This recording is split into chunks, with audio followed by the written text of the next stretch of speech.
What's good, everyone? This is DJ's Raw and Cut Truth. Give you the raw content that you deservedly need. Coach Joe will be on here for a moment. Got to talk about NBA injuries and noticeably LaMarcus Aldridge. Coach Joe, how you Well, good doing morning, today? DJ. How are you? I'm doing well. I'm doing well. So today we're going to talk about LaMarcus Aldridge's retirement. What does it mean for the Nets, as well as the injuries that are happening. And I had a feeling that this was going to happen due to a limited off season because of the pandemic and the bubble, of course.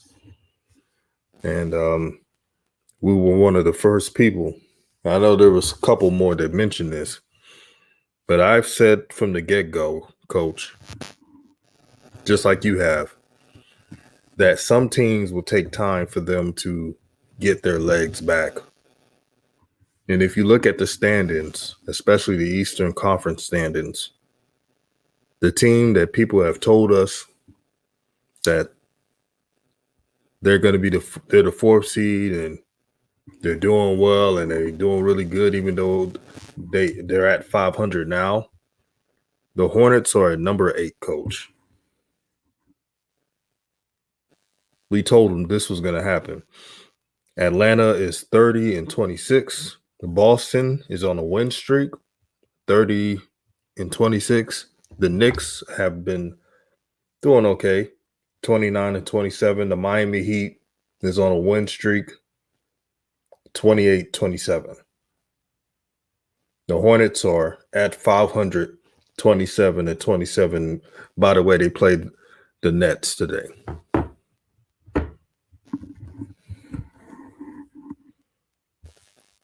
Shout out to Call Me Fahu, says yes, sir. Good morning. Good morning, everyone. Shout out to Chef Curry. He said first. But let's go back to LaMarcus Aldridge. It's reported that he's retired, and prayers to his family. He has a heart issue. Coach, what does this mean for the Nets, and what do you think about the announcement of LaMarcus Aldridge retirement? Well, DJ, when I first heard it, I was a little stunned at first because I'm like, well, wait a minute, hold on. What's going on here? It certainly told me something was going on. So as I went and did a little research and, to find out what's happening, I found out that he, like you said, has a heart issue. They came up on the medical screenings and stuff. And, LaMarcus has been in the NBA for 15 years. I think this is his 15th season. He's been a consummate professional, a bucket when it, around the basket at mid-range and mid-range and the fall away, unstoppable. He's had a heck of a career that he's put down. So I'm a little, I was a little concerned and sad about that situation. Anytime a player has to quit doing what they love because of injury or because of some medical condition, that's always a tough one. And in particular, this season when everything is so condensed and we were dealing with this new timeline and everything, and with the COVID and the pandemic and everything. So, I guess this just fits into what I thought about what LeBron said after one of the games, and they were talking to him in the press conference and asking him about the normacy of how he, how does he look at what's going on and stuff like this. And he said, "I don't really know what's going on. I don't think, I don't know. I mean, we just, taking this thing, day at a time and however it goes, because all of the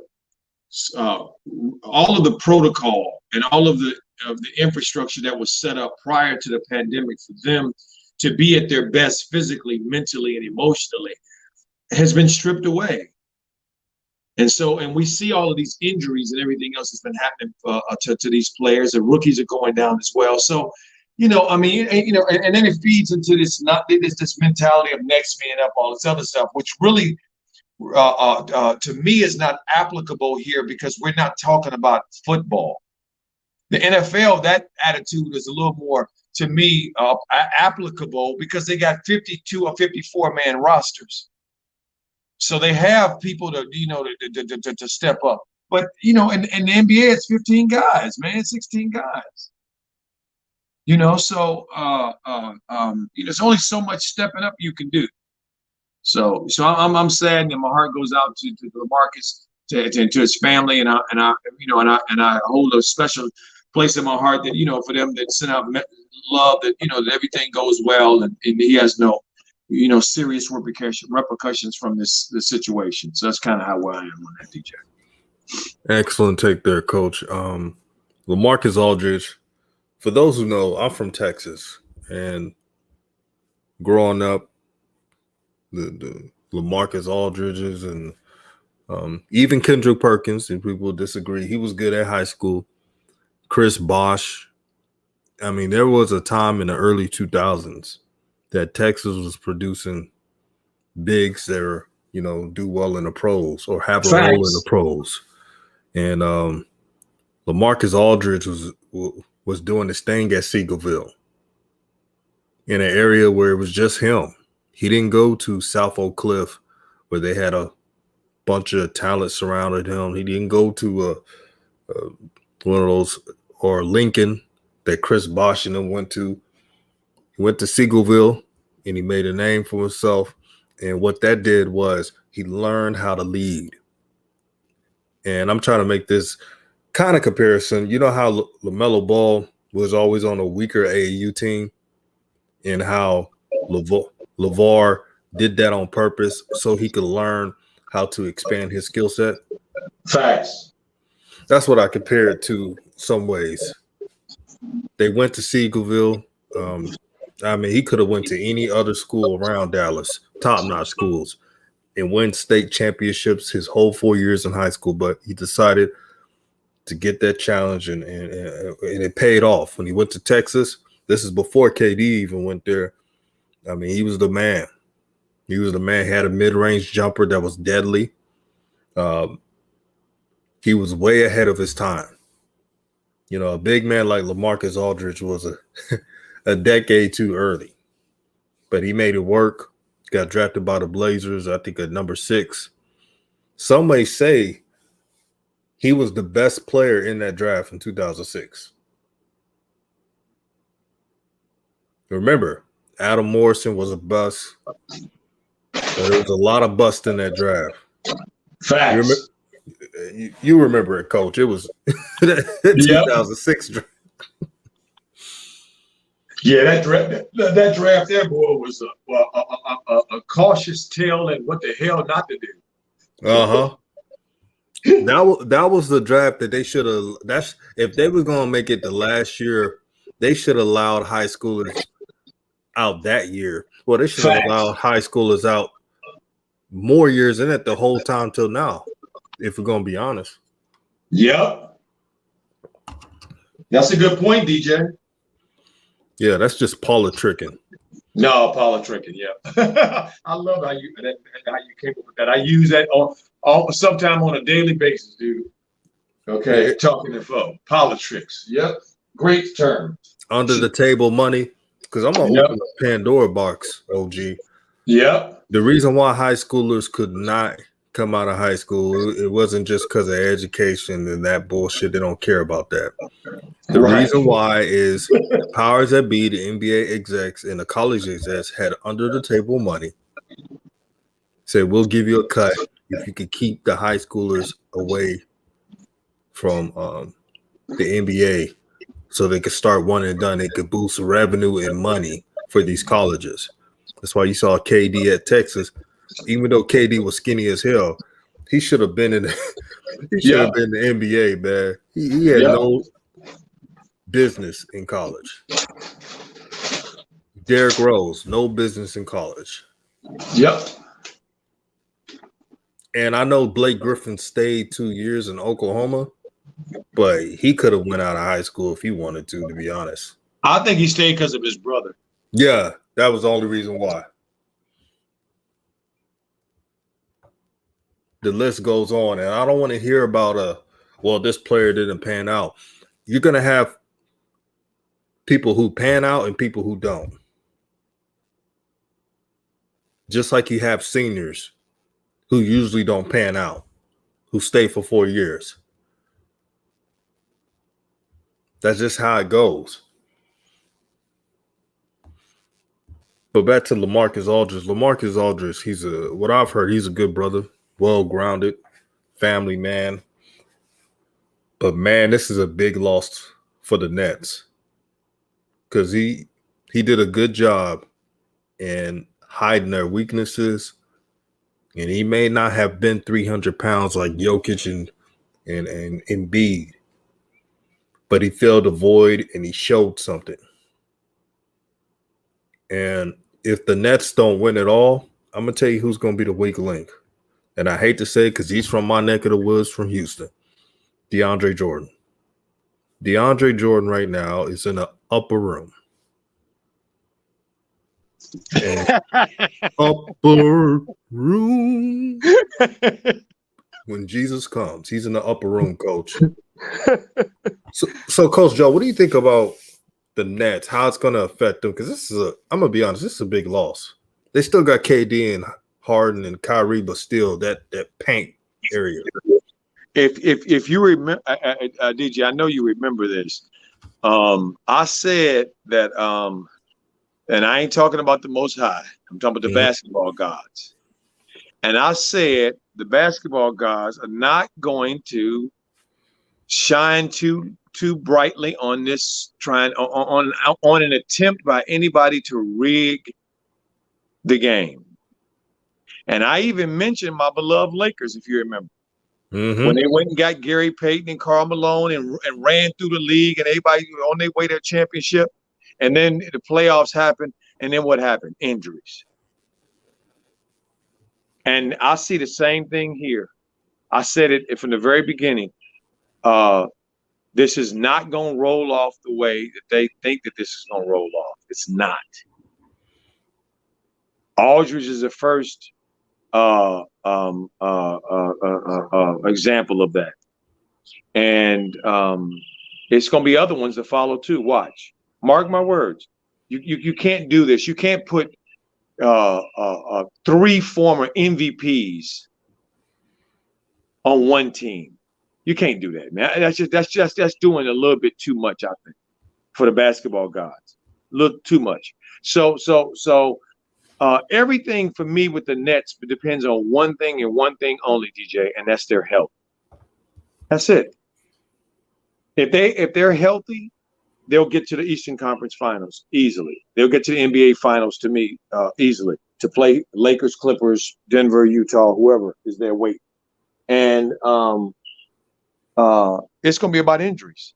And if you notice, if you look, they got a lot of dudes that are those main dudes that have always had these little, coming off and had these little injuries, these nagging things that just show up. Kyrie's have shown up in the playoffs in the past where he couldn't contribute. KD's obviously has shown up. Okay, James is, been available, but he's been uneven in the playoffs. Or in some people's eyes, just downright not very good. So, I see this as a sign that, the basketball gods is not happy. You cannot rig the league like this. You can't have 3 MVPs on one team. No, that's not right. Boy, Coach Joe bringing the flames today. And Chef Curry, you said next man up is Nicholas Claxton. Yeah, Claxton, I like his potential, but he's young. He's young. And when you go against Embiid, you saw what Embiid did. And Embiid, I think when they played against the Sixers, once the Sixers had a good enough lead, I think they took the gas off a bit. But Embiid's a problem. I mean, when he's engaged, he is tough to beat. He is tough to slow down. And shout out to Douglas Goldenchild. He says, new media, salute to DJ Coach for the realness. Hit the like button. Salute J&J Video. Absolutely. Thank you, my brother. Shout out to Wealth Engineering. Good morning, family. I see all of the beautiful family in the room. Hello, how you guys doing this morning? Thanks for the shout outs. Appreciate you. I see all y'all. Thank you. Morning, JJ. Or afternoon. How you doing, J&J? Thank you for the $5 super chat to help grow the nation, my sister. Make sure you subscribe to her channel.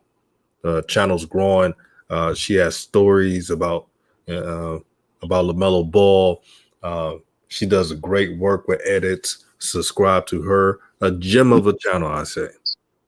Facts. And she said, "What's up, New Media fam? Shout out to DJ Coach Flowers. Smash the like button, fam. New Media Nation United." Yeah, see. For me, DJ,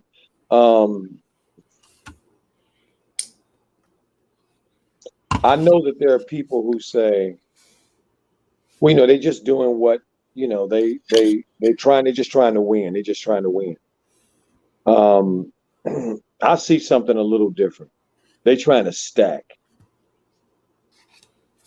Do you guys notice that ain't nobody said not one word when we talk about the Nets about the salary cap or going over the cap? You notice how that's not even in the conversation at all? Never in there. At all. Ain't nobody. The shines on TV ain't mentioned it. Nobody's mentioned it. As if the owners of the Nets are the goose that laid the golden egg, and there's no money issues or can be or anything like the Bomber is over there. Last time I checked, Bomber is the one with the deepest pockets in the NBA. Yeah, he does. So his cap don't look nowhere near like their cap. And his is over by a lot. So that's why I said this looks like some kind of behind the scene, behind the desktop, the game within the game. This looks like some bullshit to me. That's just not going to work. It's not going to work. And to me, I don't mean that the players. I don't hear me out, family. I don't mean that the players are at fault. I'm not blaming the players. They don't trade for themselves. They don't pay themselves. They are high ticket employees. That's what these dudes are. They are not owners in this venture. And I'm talking about the ownership, and I'm talking about the management. That's what I'm talking about. Yeah, Coach Joe, it's weird that the Clippers, I'm not even a Clippers fan, but even I know that, for their team to be in a cap bind, and the Brooklyn Nets got more talent overall, doesn't make sense for me at all. DJ, question: did they trade Spencer Dinwiddie yet? I know he was. No, they hurt. did not. They Okay, did not. so I mean, they got so many players and so much money on this team. I mean, you know what it reminds me of, DJ?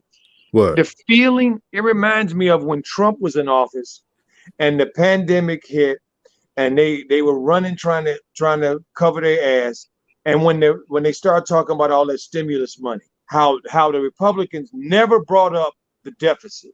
Any other time, they always bring up the deficit. Anytime it's about doing anything like that, deficit. We got to make sure deficit. We can't be over the deficit. None of that talk.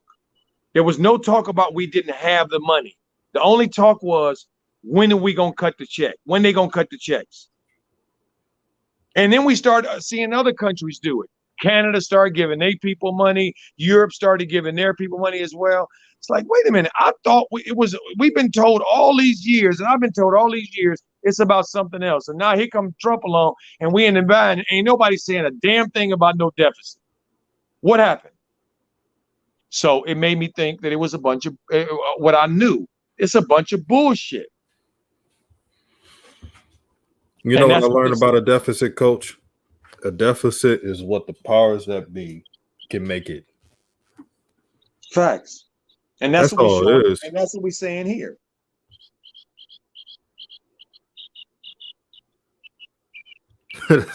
That's all it is, Coach.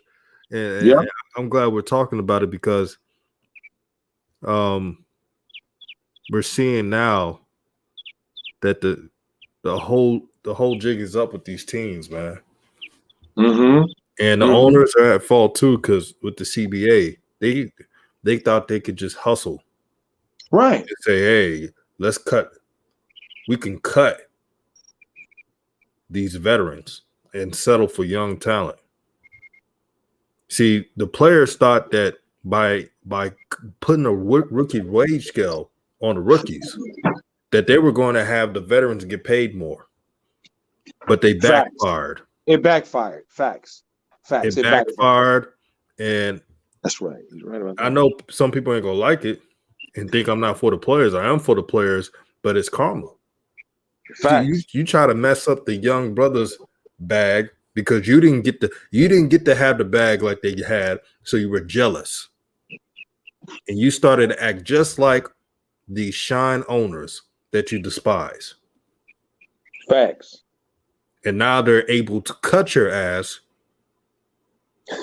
before a blink. This is what they created, Coach. Yeah. You know that saying, a comedian said, you know who you are now. Facts. Wealth engineer, I want to shout out something to him. He said, yeah, we got that check in Canada, Coach. I reinvested in crypto. Haha. Yes, that's what I'm talking about. Oh, yeah. Yeah. Shout out to the people in Canada. Shout out to Master Pierce. He's for the $5 super chat. He also said, Coach DJ, I'll be 47 in a couple of months. And all I ever heard was we can't or won't because of the deficit at laughing my ass off. Yeah, the deficit is a mirage to keep people down. I mean, guys, it's a number of things DJ has been used for. It's been used to create a narrative that monies only can flow in one direction, and that's toward the wealthy and the ones that already have it without any hiccups. See that's what it is. That's the narrative. Whenever it's about talking about money, when they put that tax cut in there and he changed all the corporate rates and all of the stuff that he did around money and people have money, nobody, the only person who really talked about it was the people who do this for a living. But those of us who knew what was going on, we could see, they knew this game for what it was. It's a game. Remember, politics is the world of how to distribute resources and money. Who gets to distribute them, which party gets to distribute them, and who they get to distribute them to. That's all this is. Mm-hmm. How are you going to say that we got a problem, we have issues, and we print our own money? And I know some people going to get on top. Well, inflation, inflation to go over. Well, they set the inflation rates as well. So, I mean, look, you can't nobody can come to me and tell me any nonsense. I've done too much homework, read too much to know. This is a nonsensical argument, and it's only about controlling the distribution of income and wealth. That's all it's about. Who gets it and who shouldn't get it. See, by them doing what they did with when Biden came in, now it was all about, well, I don't know if we can do that. I don't know if we can give that money. I don't know, because again, they don't want them to distribute that money and know that the people on that side can get it as easy as the people on the other side. That's all that is, just a game. It is a game within the game, and not just on the court, guys, but in life. It's in a game too. Right. And I like what Todd Sheehan says. He said the world is run by the banking families. Oh, absolutely. They're part of it. Mm-hmm. Yeah. Big part. Mm-hmm. And here on New Media, I want to address somebody. Steph Curry said, "Bro, why are we talking about politics now?" He's laughing, and I feel you. It feels like we're talking about something different, but we're not. We're still talking about the Nets, and we're still talking about this illusion that they have unlimited money and they can just go out and get whoever the hell they want, and they can just spend however the hell they want, and nobody should say anything about it. That's what we're talking about. because that model right there, what they're doing with the Nets, is what we do in our society, and why the wealthy continue to run away with all the damn money, even in a pandemic. Even in a pandemic, they're making all the damn money. Coach when Joe, there's supposed to be no money. Coach Joe, let me answer that. And Chef Curry, you cool. You always show love. But Yeah. This is all education. My brother, it's an analogy. So everything's run by politics. The NBA has politics. Look at how the Nets built their roster. Thanks. NFL, you know they got politics. The MLB, all politics. So when we say a game within the game, it's not just conducive to sports, but life. It's Because the reality. That's right. Because sports is a part of life, right, DJ? Right. Right? Come on now. Mhm. Sports isn't outside of exempt from real life. So what Coach Joe was doing was comparing the deficit and how that works with this situation here. And he made accurate points. Look at Steve Ballmer. You mean to tell me he's in cap with strengths, but he doesn't have the most talented team? That doesn't make sense. Like Douglas Goldenchild said, a game within a game. No, I want to just see. Like I told people in the chat, we was talking about the Hornets, right, Coach? And we were saying about the schedule is going to be tough, and that if the coach doesn't find a way to put the young players involved, to get them involved, it could backfire. The Hornets are in the losing streak, and since they didn't get Vernon Carey and others involved, Nick Richards, Grant, Riller, now they're stuck with Tebe and the Wonder Twins. DJ, I've been watching you have. Tebe's had a green light and all that. How's he been doing with it? Shrinking. Oh, dang. There was back-to-back games. The Hornet fans would let us know there was back-to-back games where the Hornets could have made some headway. Turnovers, costly turnovers. He tried to do a move, man. Coach, he tried to do one of those LaMelo moves and backfired. Back-to-back turnovers, missing open shots. So he ain't the reason they winning anymore. So what is Lil JP saying about it? I mean, he said he was the straightest, like Reggie Jackson back in the Yankee days. The straw that stirs the drink. What happened to the straw? Well, OG, you know what he's doing? He's deflecting. Oh, they played very hard. It's not their fault. He doing that stuff. Okay. Yeah, if LaMelo had those turnovers, man, he would have been in the press conference because he did it before, saying he needs to play a little slower, play within our program, and we'll have it rectified. But LaMelo knows what we should do, and we expect more from him. Fast forward to Devontae Graham. He didn't even mention the last possession that was costly. He skipped over it and said instead they played hard and that's all I could ask for. No. They actually could have won. Hey DJ, this is I think an opportunity for us to dig a little deeper here and where we were coming from, and we were talking about the Tay-Bay and the singing and all that. We're not against Devontae Graham, okay? We're talking about how the system was using Devontae Graham to shield them and deflect from them really doing their job, right? Okay, and trying to sell us a bunch of bullshit and sell it as real shit, and we're not having it. Just FYI, family. Just FYI. Oh, Coach Joe, did you see Terry Rozier? No. Call out. There was an interview. He called out the play calling. No. And said we weren't running stuff that leads to winning, pretty much. Oh. But Devontae Graham, here's the problem. And we're not talking about Devontae off the court. We're saying on the court. Since he's a teacher's pet, he has enabled James Borrego to give power to him and let him do whatever he wants, but nobody else can do what they want. And it's causing a problem. I've been saying it, Coach Joe has been saying it, but it's funny how it works out. And now people on DMs messaging me, he's like, DJ, man, you guys called it. I don't want to be right. Facts. I don't want them losing, especially when LaMelo's coming back. Facts. And I had a prediction. I said the Hornets will barely be in a playing game because I think LaMelo will come back just in time for them to be in the playing game. But I told them they're not going to be in the top 8 seed. Look at the schedule. Facts. Where's the Facts, lie? DJ. Facts.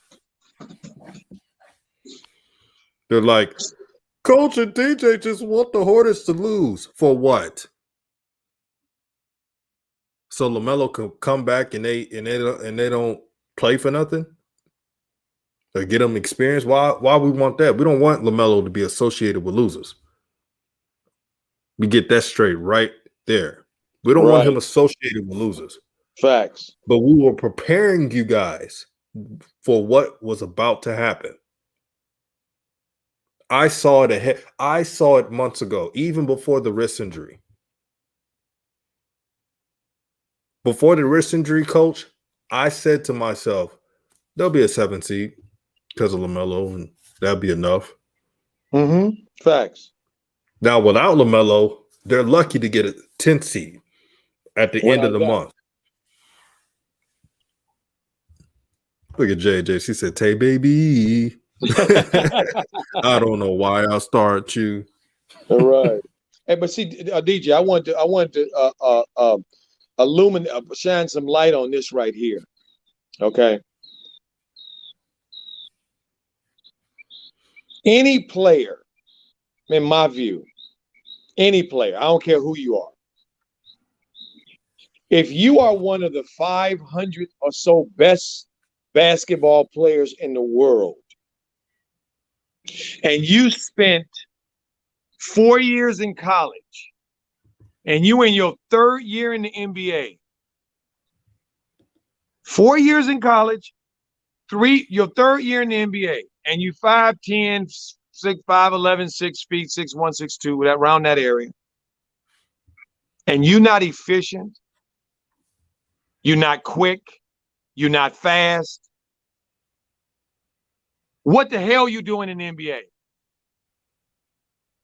There are hundreds of thousands of dudes that size playing basketball in places around the world and in parks and in some semi-pro leagues. It's all kind of people playing. And this dude cannot be consistent in his 3rd year after 4 years of college. And we hate. I'm hating because I see mediocrity. I see somebody trying to build something that's not true, trying to sell something that's not real. And I ain't buying it. 4 years of college at Kansas, no less. This ain't a North Dakota State. This is one of the top schools in NCAA, and you spend 4 years there, and you're in your 3rd year, and you still shooting in the low 30s from the 3-point line. You're still inconsistent as all get out.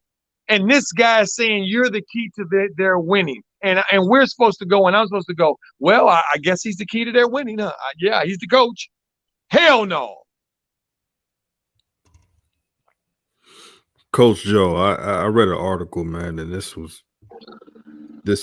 is about Robert Boone. They were talking about Devontae's contract. They said Devontae would be a free agent this offseason. Just how important is he to the future core? And James Borrego said this. And this tells me where this organization is headed to. And so is Coach Joe. We talked about this. Don't be surprised if LaMelo leaves. Don't be surprised. James Borrego says ultimately, he says it's quote, ultimately, that's how you build winning organizations. You build within, and Devontae is one of those guys. What has he accomplished? What has he accomplished? The only thing he's done successful in is done whatever James Borrego told him to do. Being a lackey. DJ, no, I got one thing that he's done. I got one thing that he's done. And it ain't because he did it. And that's somebody put his name in the most improved player award. That's his claim to fame. Somebody said that you look like you could be in the running for most improved player. He didn't win the award. That's what his claim to fame is. So he gets a pat in the back, and all of a sudden, he's valuable. DJ, not just valuable, but he's the reason for their winning, he said. This kid's a winner. I can't tell you how many times he said that. So this kid was part of James Borrego's tenure with a coaching record of .338 or something like that before LaMelo got there. And you realize, Coach, I'm not going to put the 400 or something because that's when LaMelo got there. I'm saying before, we're going to call it BL. Before LaMelo. Yes, before LaMelo. Yeah. 338. And all of a sudden, this dude, he hasn't, Devontae Graham hasn't won since he's been at Kansas. And that Kansas team was stacked with talented players. I looked at the comments, Coach. Moneybags lost a shout out to him. He says, is he watching the same shit we see? Shout out Moneybag. What's up, Moneybag? How you doing, brother? Oh man, this is on Twitter when he said this, man. I'm gonna have to retweet it. But these are what bad organizations do. And y'all talking about y'all still could keep LaMelo. Oh, and that's another thing they're saying. Y'all don't know what y'all talking about. LaMelo's staying. How do you know that? He's seeing all these players get the green light except for him. And he's a top 3 pick. But you got a coach trying to turn him into Manu Ginobili. Manu! Shout out to Who Jargon. He said, who's stopping by to show love on the clock, fellas. New media. It's good, man. Good afternoon, my brother. TB says, I hate to say you were right, but I think the Hornets may end up being the 10th seed. Shoot, we don't want to be right. But that's just how it goes, man. Shoot, if it was my way, I would want the Hornets to be a top 3 seed, but I know that's just not realistic. DJ, since we talk about what we want, I'm gonna say what I want. I want is I want them to be I want them to be near death. I want them to be on death's doorstep. I want them to need resuscitation. I want Melo to come back and resuscitate him and then lead him out of the playoff stuff into the playoffs. And I want him to have one of them Michael Jordan moments where he scores 50 or so or 60 or whatever and throws it all in their face for all that doubt and all that bullshit they took him through. That's what I want. Mm-hmm. Still not getting them credit. He's got them in a position. Here's the sad part. LaMelo Ball, like before the injury, he's got him in a position to really take off. And they can't even hold on to the league. They can't even hold on to the wins that LaMelo helped them get. And they're fumbling the bag already. Not too many people are talking about it, OG. Of course not, because they would have to talking about they have to bring up that stay in the zone. Auto zone. Oh boy. Shout out to Unoriginal FC. Said every day it seems more and more likely that Monk is the odd man out. He's gone. Well, the only way I'm cool with him staying if you get LaMelo the number 1 jersey. Me too. If he don't get Melo his jersey, then to me, I want him going off to Kenosha. Do they got a team there? I don't know. I don't know. I don't know, probably a rink-a-dink team or something. he can play for that franchise with the number 1. And they think that LaMelo's keeping that number 2. They got themselves fooled. Every time on IG, and y'all tell me if I'm wrong, LaMelo makes hints. He always put number 1. Remember on his IG story, he put "I'm dreaming." Yep. Number 1. Yep. He sure did, didn't he? Uh-huh. So if y'all think he's gonna be settling for that number 2 number, y'all must be mistaken. That's definitely not gonna happen. I don't think so. Hey, shout out to the Prince. What's up, Prince? I see you. Shout out to my OG, Unc, Vern. What's up there, Unc? How you doing, man? Good to see you. Good to see you. Rap God Reloaded. What's up there, fam? How you doing? It's good to see all the family and so much of the family in the chat today, man. It's a beautiful thing. Thank you, guys, man. Oh yeah. TB says they couldn't afford any injuries with their depth. It's good to see McDaniels get playing time though. But that's why. Hey, DJ, question real quick. I wanted to ask you. I turned when they were playing the Lakers. I watched the second half. Who is Darling? Some white kid that. What you think of him, Coach? Well, I don't know where he came from. Who the hell is he? Came from a small school somewhere. I mean, from the Hornets. Where did he come from? I mean, all of a sudden he just ended up on the floor. Where the hell did he come from? I don't know, to be honest. I know he was on the team last year. Right. I don't think he was even drafted. I mean, look, as much Hornets as I've watched, I've never seen this dude until now. Where did he come from?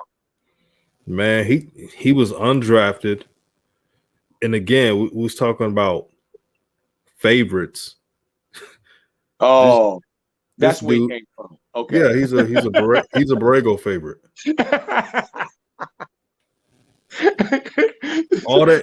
You see how they doing it? All the minutes they could have been given to Grant Riller, a guy that was actually drafted.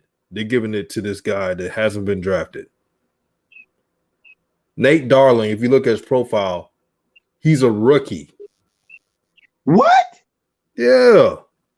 Went to Delaware. He's 22 years old. Then he must have been a free agent. Yeah, and if he was a free agent, DJ, because I remember that draft. I mean, obviously we remember the draft. I'm thinking of the day of when they took the pictures and stuff. I don't remember seeing that kid. Nope. There was 4 people that were drafted that they showed: Melo, Vernon Carey, Nick Richards, and Riller, Grant Riller. Mm-hmm. I saw the press conference. Where did this kid come from? And how the hell did he end up on the floor when he wasn't even drafted like them dudes? Disrespectful. Oh my! Can you imagine how them kids feel, man, seeing this dude come in as a free agent rookie? And they got drafted as rookies, and they don't get to play, and he gets to come in and play. Man, you can't make this shit up. This is horrible, man. Oh, Coach, you know he got the complexion for protection, and he dies for loose basketballs. Yeah, but DJ, this is blatant. I'm being sarcastic. Yeah, this disrespectful, man. This is so blatant. This kid can't even touch Grant Riller. I'm not even look, DJ. I don't even want to do that, dude. I don't even want to do that because Grant Riller, we haven't had an opportunity to see him, dude. But we know that they must have believed in and they've drafted him. Right. Well, I seen him on the G League circuit, Coach. Yes. And he showed talent to me. Well, where was Darling on that circuit? Being a role player, really. He wasn't even. Oh my God. Yeah, DJ, he wasn't really doing much. That's it's odd, man. It's a waste of roster space. But this is why I wanted the Hornets to have a new coach. They need a coach who doesn't play favorites, who is about developing young talent. That's all it's about. And having a real culture, not a fake program. DJ, this is more damning to me, dude, than I even knew. I thought Darlington was somebody that was in their organization that might have been hurt, that was there last year or something, or year before last. I mean, this guys, you listen, family. This is really bad. Imagine getting drafted. It's only 30. There's only 33 people drafted, guys, in the whole damn draft. If you get to be one of those dudes, that's a major accomplishment. That means that you are getting an opportunity to play and make an NBA squad. Free agents that don't get drafted are coming in through the back door. They're lucky to even be on the G League team. And this dude is in the game. Oh my God, man. Michael Jordan. MJ. I mean, how can he do this to these brothers, man? Boy, this is excuse my language, but this is an arrogant ass organization, man. They're operating. Oh, I know better than you. They're overthinking their way to develop this team, overthinking it, overcoaching. You know, sometimes the best coach is the ones who do the most simplest things. You mean to tell me you can't get Vernon Carey 15 minutes at least to be a big space in that paint? It's not like anybody's really playing defense, especially when they're playing a crooked zone. All I've been here. Oh, I'm sorry, DJ. Sorry, go ahead, DJ. Sorry. I was saying all I've been hearing is that Vernon Carey couldn't play a lick of defense the whole time. But I'm looking at the Hornets. Cody Zeller can't play defense.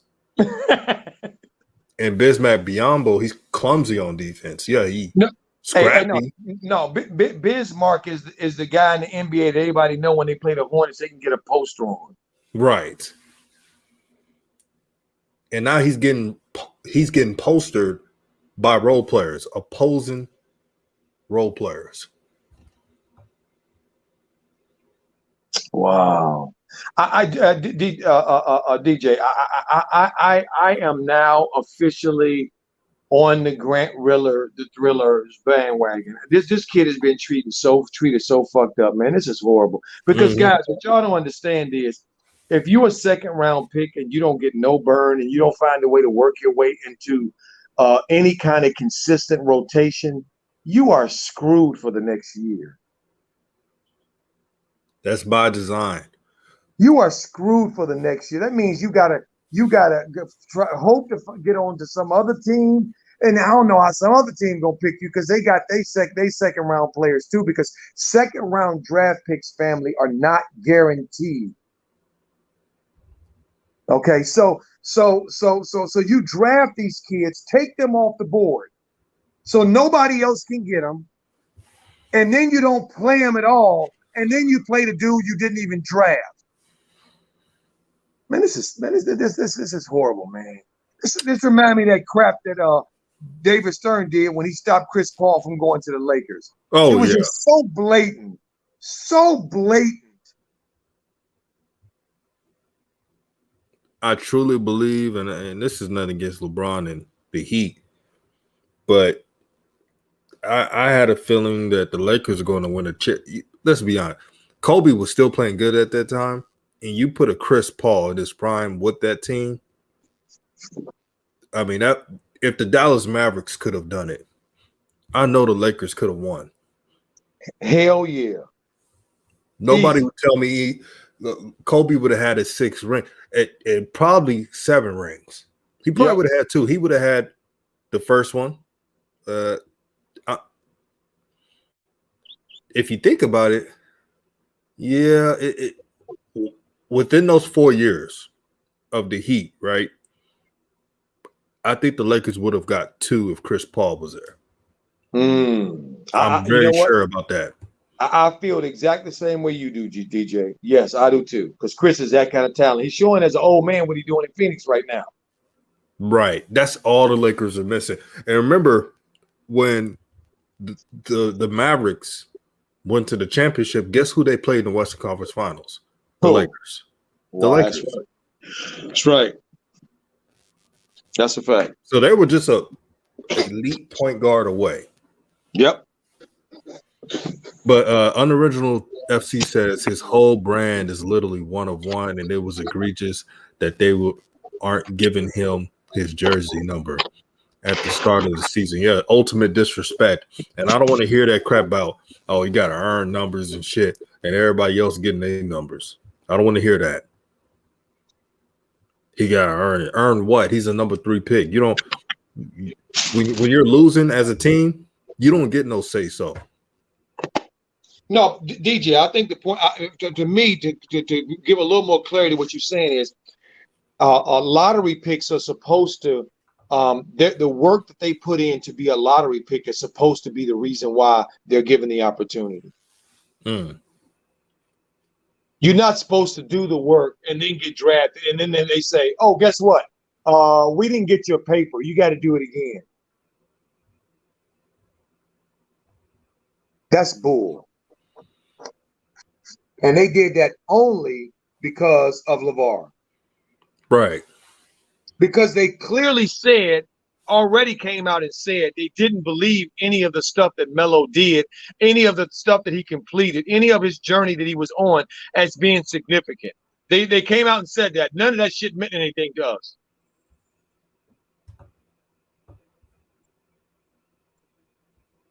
Facts, OG. And I'm blown away by this thing with Darling, man, because this is so wrong to do them brothers like that. And Jordan is right there, man, and he letting this stuff happen, man. God, dog. He ain't, man, oh man, dude. And he know how the politics and how the system works. This is cold blooded, man. Yeah, he did. I mean, this whole ordeal is blasphemous, Coach. Yep. I don't care if he's a Hall of Fame basketball player, a great in basketball as an owner. He's trash. Worse than trash. Because he knows how this works and he's allowing it. Trash to me is you just incompetent. You don't know. You ain't over your head. The job is too big for you. Not and you just ain't doing because you don't want to because you don't care. Right. Maybe, and I'm not casting any aspersions, but I'm just talking about what came out. Maybe the stories that came out about Jordan's older sons and him not having a relationship with them now, maybe that makes more sense now.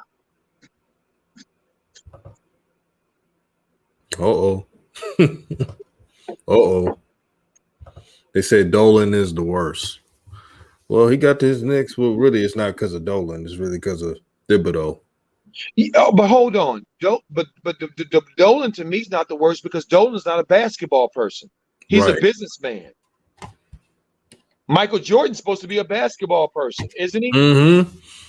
The best ever, right? Right. Has Dolan have any of those credentials? Nope. All right. So we can't even compare the two.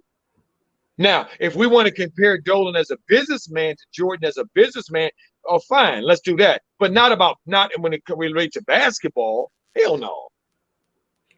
The best thing Dolan has done, you gotta give him props for this. He's doing creating a band and getting in a rock band that can't sound good, don't sound good. The best thing Dolan has done, he took a page out of Steve Ballmer's playbook. Get people who knows what they're doing. The front office in the Knicks or the Worldwide West and those brothers out there, they're changing the game for the Knicks. The Knicks are trendy. I heard rumors that they're interested in Lonzo Ball. I'm telling you right now, if they get Lonzo,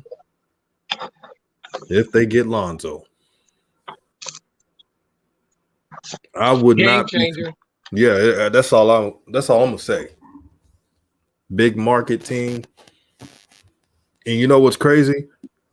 The Nets have a better record than the Knicks, but New York fans are so happy about the Knicks. Facts. Culture is everything. That's real culture. Not that bullshit you're seeing with the Hornets. That's not culture. That's arrogant ownership, arrogant coaching. I'm better than you. I'm better than what the fans think. We do things our way. See, DJ, the lie that we have been fed is that the people who have wealth and who have turned that wealth into power, that they know better than those of us who don't have the wealth and don't have the power. Mm-hmm. And that's simply not true. Yeah, that's not true at all. That is not true. And I gotta give the Knicks credit, man. I like what they do. They play hard. They give it their all, and that's all you can ask for. No matter if a player is injured, no matter, they just continue to play. They're one of those teams in the NBA where when you have them on the next game schedule or even a back-to-back, you're like, as a player, damn, it's going to be a long day. I think they got the number one defense in the NBA. They do? Or top 5. They're up there. Because I know the Lakers had it and was still having it after when LeBron them out. Yeah, they're top 5 in the NBA. Okay. That's huge. That's huge.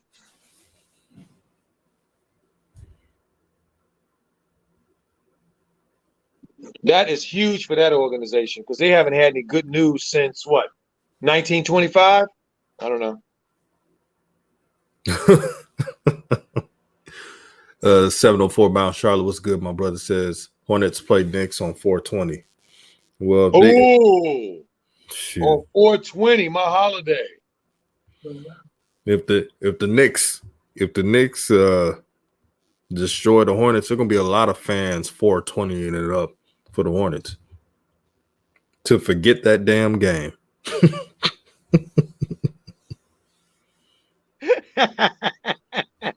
They'll try to forget that game.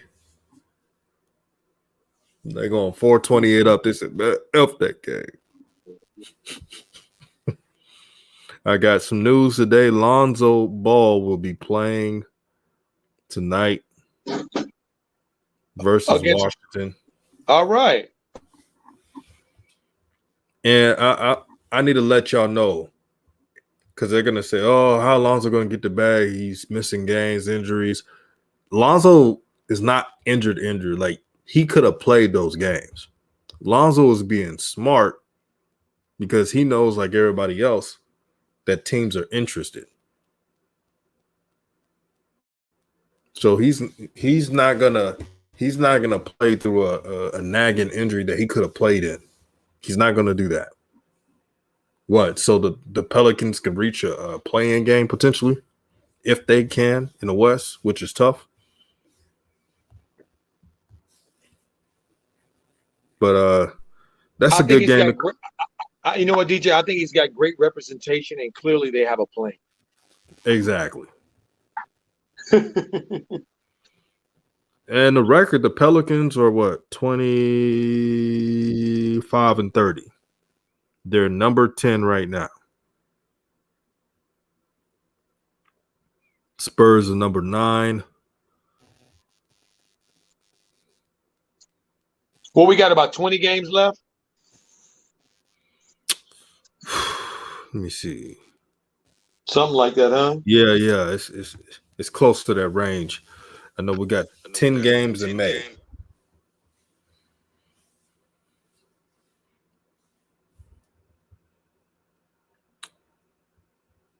Kev Jr. says, doesn't LaMelo have a week left? I haven't heard any news about that, but I hope he does.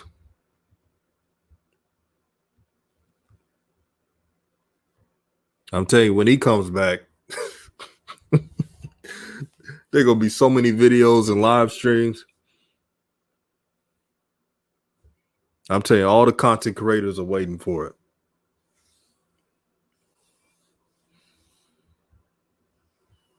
But I believe LaMelo's playing. I believe he's playing this season. I don't think he's going to. Again, this is a wrist injury. If this was another injury, I would have thought differently, but this is a wrist injury. They're being cautious, but I hope he plays. Hope he does his thing. I hope he does what Coach Joe said, come out like Jordan in the playoffs against the Celtics. And do his thing. But I'm about to roll out. Coach Joe, thank you for joining the show. Shout out to everybody in the chat. Shout out to Uncle Vern 704 Bound Charlotte, New Media Nation United, James J Video, and the brother dropped the mic. Yeah, we'll thank have you. A video today. Yeah. Yes, indeed. Thank you, DJ. Any last words? Appreciate you, my brother. Yeah, appreciate you, my brother, so much. You know, we always got to give. I love to give a shout out to my brother for doing this. You know, for taking your time. I appreciate that so much. Family, let's give some flowers to our brother, and thank you to the family for showing up in the chat. We appreciate you guys so much, man. We couldn't do this without you guys the way we do it. So appreciate you guys so much. Y'all have a blessed day, a wonderful rest of your day. You as well, DJ. Shout out to DJ's Raw and Cut Truth. #New Media. Yes, indeed. A nation united. Everybody have a wonderful day. And in Ubuntu, because of me, you are. Because of you, I am. We are. Have a wonderful day, family. Bless. You too, DJ. Already. Make sure y'all subscribe to Drop the Mic. He just released the video right now. Tune into that. Peace and blessings. Let's ride out in style. Let me tell you something. Back in my day, let me show you.